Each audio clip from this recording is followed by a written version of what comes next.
Many hearts I find broke like yours and mine, torn by what we've done and can't undo. I just wanna hold you.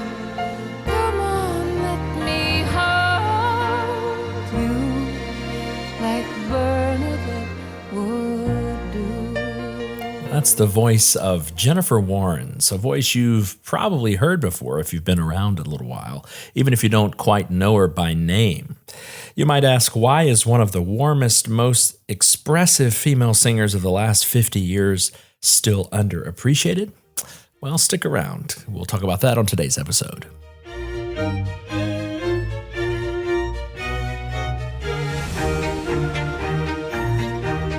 I'm Jarrod Richey. Today is Friday, October the 10th, and you're listening to the Friday 5 series from Musically Speaking.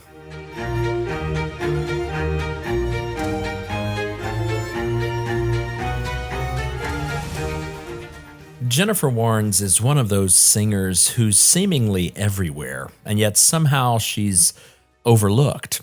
Her voice has, I think, shaped some of the most recognizable songs in film and pop history over the last 3 or so decades, and her collaborations with singer-songwriter Leonard Cohen reveal an artist of remarkable depth. And so today I thought we would look at 3 reasons why I think she's worth either revisiting if you know who she is, or introducing you to her if you don't.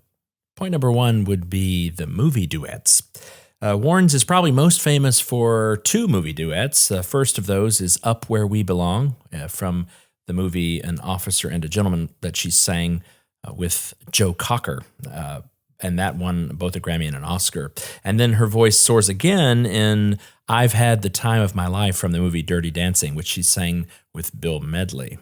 And what stands out is not just the power of her voice, but I find the control, the warmth, and the ability to really sing a soulful duet. And I think it's one of the first reasons why she's underappreciated. Well, I see you there with a rose in your teeth.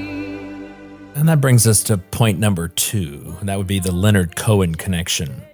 Jennifer Warnes was not just a backup singer for Leonard Cohen, she was really his musical partner, also a very key interpreter of his songs. Her 1987 album, Famous Blue Raincoat, is one of the most beautiful tributes ever recorded to a songwriter's work. And in this song, Famous Blue Raincoat that you just heard a little bit of there, it's giving a soulful tenderness that reminds me somewhat of the sounds of Linda Ronstadt. It's really, really enjoyable. I'm never giving in. Oh, I'm never giving up, babe. There ain't no cure. Oh, there ain't no cure for love. There ain't no cure for love. Ain't no cure for love. That line, I'm never giving up, babe, she almost climbs the vocal ladder. It's just simply unforgettable. And that brings us to point number 3, the warmth of honest singing. Jennifer Warnes' tone is not full of gimmicks or tricks. What she has is a natural, yes, conversational, yes, emotion, but she's got a vocal restraint that just holds your attention. And I just find her voice noteworthy, even though she's not, poppy or there's no tricks there. But I figured I'd give her a shout out on this episode. If you only know her from the movie duets, I don't know that I really recommend those movies, but I do recommend the album Famous Blue Raincoat of these Leonard Cohen songs. She's done some other things. You can find her, and I do recommend those. They're worth your time for just the timbre of her voice and some of the lyrics that she sings. Well, that's going to have to do it for this episode of the Friday 5. Thanks so much for listening each week. I'll put a link in the show notes. Until next time, take care.